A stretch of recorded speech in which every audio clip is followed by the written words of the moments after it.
Historia de Honduras.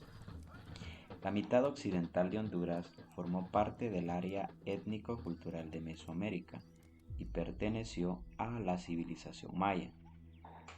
El territorio estuvo habitado por tribus lencas, pipiles, chontales, jicaques, cholutecas, mosquitos y payas. El descubrimiento de América se llevó a cabo en el siglo XV, gracias a los avances tecnológicos como el invento de la brújula, la embarcación, las cartas marinas, etc. El proyecto de Cristóbal Colón se basó en la idea de encontrar una nueva ruta comercial entre Europa y Asia debido a la toma de Constantinopla por los turcos. En su último viaje en 1502 es cuando llega Cristóbal Colón a Centroamérica, específicamente a la isla de Guanaja en Honduras, a la que llamó la Isla de los Pinos por encontrar bastante vegetación de ese árbol. El proceso de conquista se llevó a cabo en Honduras en 1524, liderada por Gil González Dávila. La conquista la llevaron a cabo con violencia, represión y sometimiento, ya que otro de los factores de los viajes de Colón era la expansión del cristianismo. Llegaron con grandes contingentes de hombres, armados con armas de fuego, espadas, con armaduras y montados a caballos, cosas con las que no contaban los indígenas y con ellas los intimidaron. Uno de los principales líderes de la resistencia fue el cacique Lempira. En 1540, los españoles hicieron de Comayagua la capital de su colonia. A partir de 1579 hubo dos alcaldías mayores, la de Comayagua y la de Tegucigalpa, que en el siglo XVI eran importantes centros mineros, productores de oro y plata. La mayoría de los habitantes se dedicaban a la agricultura y ganadería para subsistencia. Después de proveer de metales, procuró una cantidad de alimentos y ganados para las regiones exportadoras de índigo de El Salvador y Guatemala.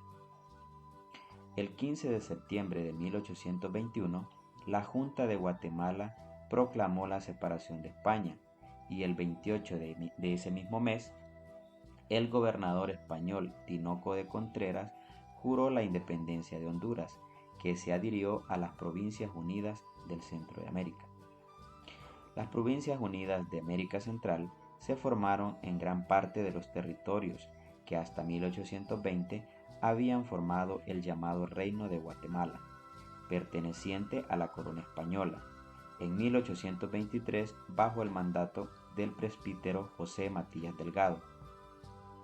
En 1824 se estableció la Asamblea Constituyente del Estado de Honduras, bajo el liderazgo del liberal Dionisio Herrera, cuyo gobierno se instaló en Tegucigalpa.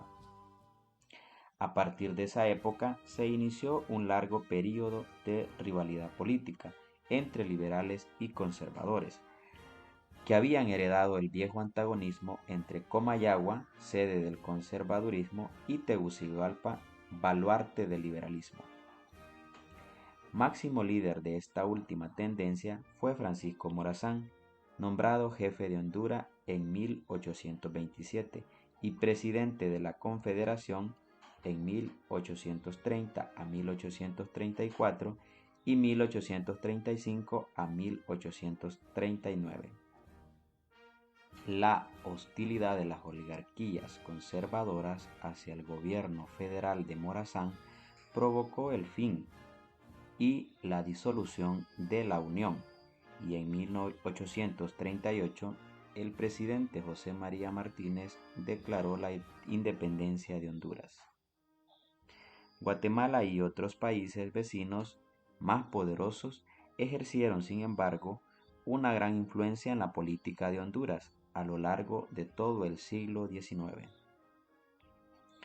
De 1840 hasta los años 70, el país fue frecuentemente dirigido por dictaduras conservadoras, las elecciones tenían poca significación y las revoluciones fueron frecuentes.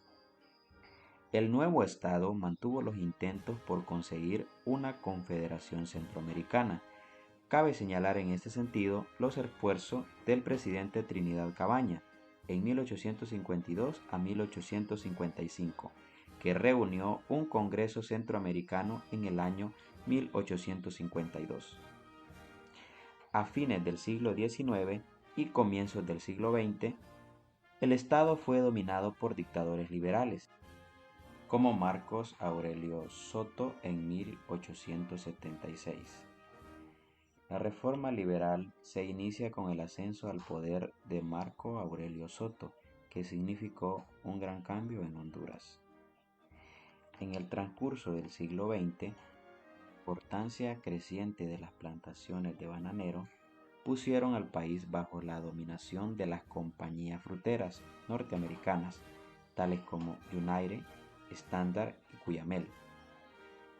La United Fruit Company compró Cuyamel en 1929 e hizo de Honduras una república bananera.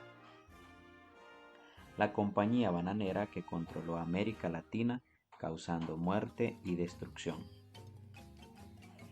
En 1933, Tiburcio Caría Andino, sostenido por la United Fruit Company, llegó al poder y ejerció una dictadura enérgica hasta 1948. Juan Manuel Gálvez le sucedió y emprendió la modernización del país. Su política engendró una huelga general de los obreros de las plantaciones bananeras en 1954. En 1954, un régimen democrático fue puesto en marcha y el liberal Ramón Villeda Morales llegó a la presidencia de la República, conocido como el presidente reformista. Su política fue discutida y asociada a la aprehensión provocada por la suba del comunismo en Cuba, desembocó en un golpe de Estado conducido por el coronel Osvaldo López Arellano en 1963. Desde 1963 a 1980 se caracterizó por sus gobiernos militares. A fines de los años 70 y en los años 80, el problema central de Honduras fue la inestabilidad política que reinaba en los países vecinos. En las elecciones de 1989, el candidato del Partido Liberal, Roberto Suazo Córdoba, consigue la presidencia, marcando el retorno de los civiles al poder. Tras las elecciones de los últimos años, se turnaron en la presidencia los candidatos del Partido Liberal y el Partido Nacional. Entre los del Partido Liberal tenemos a José Simón Azcona en 1985, Carlos Roberto Reina en 1993, Carlos Flores en 1997 y Manuel Zelaya en el 2006. Del Partido Nacional, Rafael Callejas 1989, Ricardo Maduro 1993, Porfirio Lobo 2010 y Juan Hernández el 2014. Uno de los eventos más importantes o sobresalientes en Honduras es el paso del huracán Mitch en 1998, el cual fue el más violento del siglo XX en América Central. Devastó gran parte del territorio, provocó la más grande catástrofe de la historia del país, con más de 10.000 muertos y casi 2 millones de damnificados. La capacidad de exportación fue destruida y las lluvias torrenciales destruyeron 83 puentes y el 70% de la red viaria. El gobierno calculó que el país había retrocedido más de 20 años en 3 días. Otro evento importante fue el golpe de Estado en Honduras, que fue al gobierno de Manuel Zelaya en el 2009, tras varios meses de crisis política entre los poderes de la República, en el cual se enfrentaron en el Congreso, el Tribunal Electoral de Honduras y la Corte Suprema de Justicia, debido al intento de Zelaya de instalar una Asamblea Nacional Constituyente para redactar una nueva constitución derogando la de 1982. Luego de las persecuciones, exilios del presidente Manuel Zelaya y sus seguidores, las fuerzas revolucionarias, sociales y progresistas de Honduras fundaron el Partido Libre. En el 28 de noviembre de 2021, la candidata por el Partido Libre, Xiomara Castro, gana la presidencia de Honduras, lo que ha generado un gran entusiasmo popular y puso fin de las derivas autoritarias que siguieron al golpe de Estado de 2009.